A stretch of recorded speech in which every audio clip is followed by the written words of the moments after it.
Welcome back to Rants and Reels. Today I'm going to see The House with a Clock in Its Walls, based on the book from about 1975.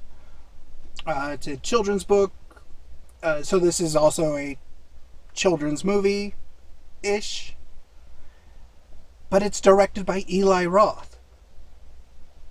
So we're going to see how that works. I don't know,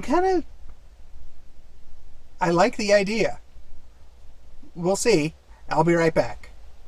The House with a Clock in Its Walls. Ridiculously long title for a film, but it works. In fact, everything about this film worked really, really well.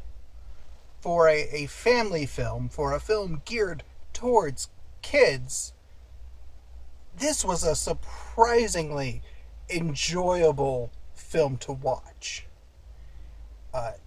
Kids are going to love it. Especially the kids that were, really into, or are really into Harry Potter and magic and Five Nights at Freddy's, the scary things that are not, they're scary for kids, but in a good way, like scary in a good way, I guess. It was funny, so there's a really good amount of humor in there, but it was not overly juvenile. There's enough in there. There has to be, a pooping lion topiary. But, it poops leaves. So, it was amusing. And they didn't overuse it. So, that was good. So, just the right amount of pooping lion bushes. There was enough of that. There was enough creepiness, occultness, and the misunderstood youth that kids are gonna relate to.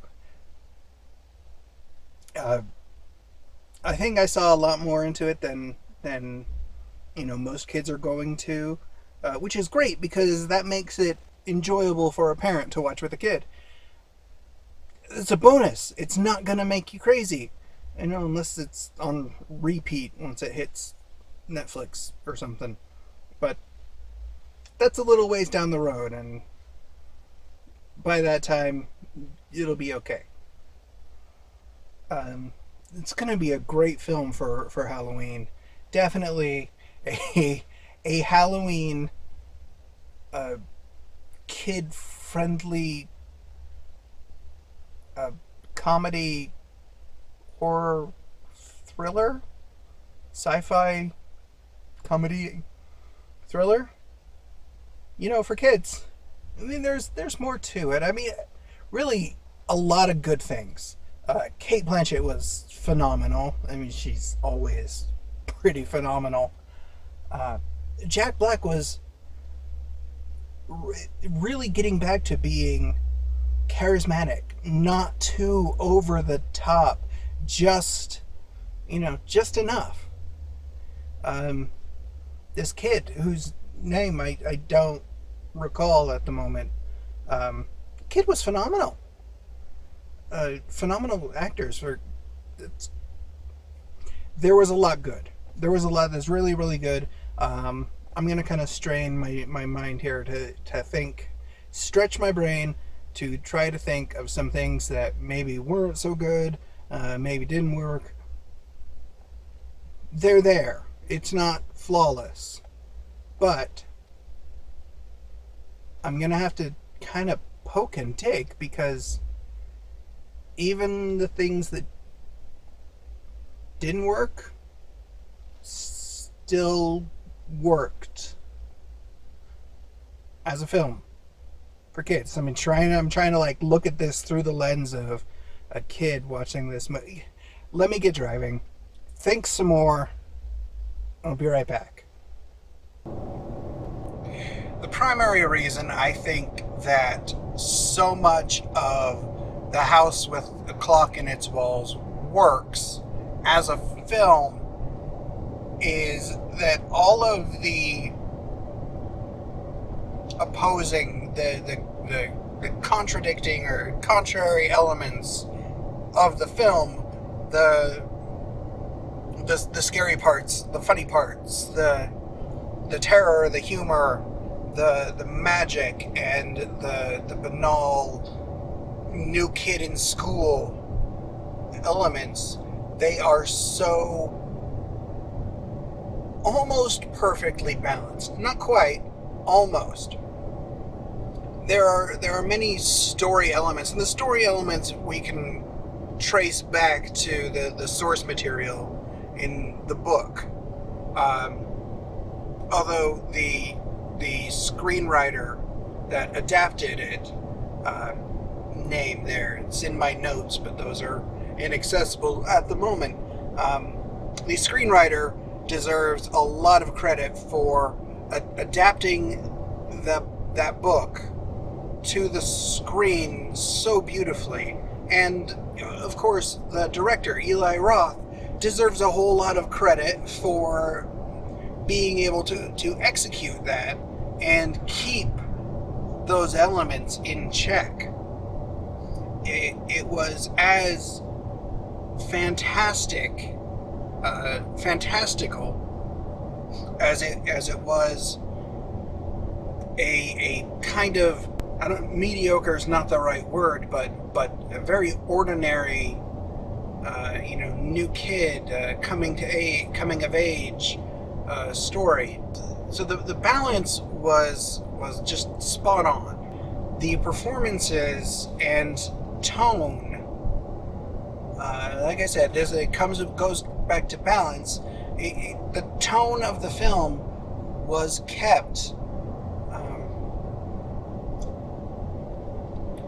I'm having a hard time putting it into words exactly. The world and the threats felt very real.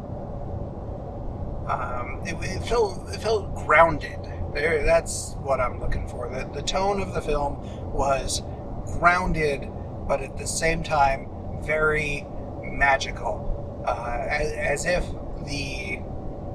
so you take the magical elements from Harry Potter, and if you kind of strip away that separation between the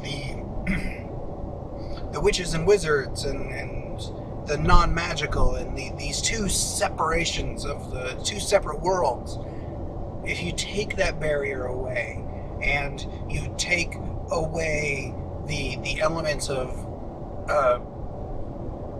magic being an inherent gift that only some possess, and instead make it a skill that can be taught and learned, and anybody can access that. I forget where I'm going, but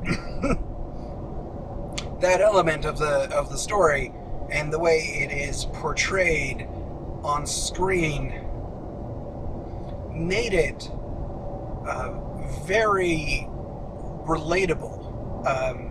This is really going to capture the imaginations of the young kids that go to see this. Beautifully done. Absolutely beautifully done. And I mentioned before that this is not like a family film, like a kid's film that the adult audience, the parents, have to just kind of endure. It was enjoyable. I really found myself enjoying it. One of those films that I watched and I said, if I was a kid watching this, it would spark my imagination. It would drive me to find all of these books and read them cover to cover. And it is a series of books, so maybe we'll be lucky and they'll make a series of films. And I think I'd really enjoy that. I know for a fact my kids are going to enjoy that. Overall, I'm really impressed. Primarily really impressed with Eli Roth, who can make some. While they're very good, they are very bizarre, very outlandish and terrifying films. There's no restraint in the films he makes, but this one was incredibly restrained for him.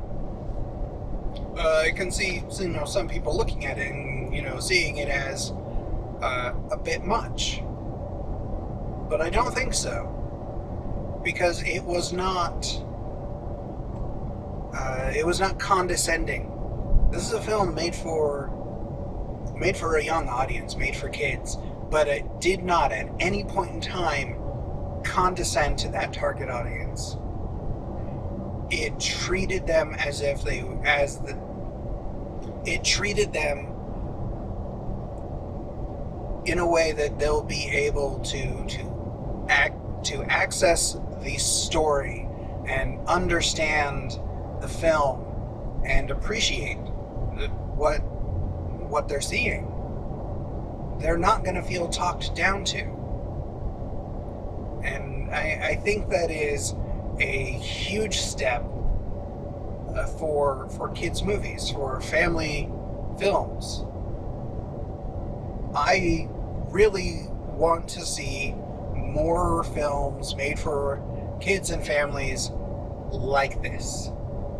And I think that is a tremendous step for that genre.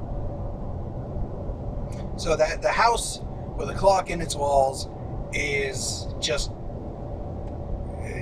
up there, like 2 thumbs up.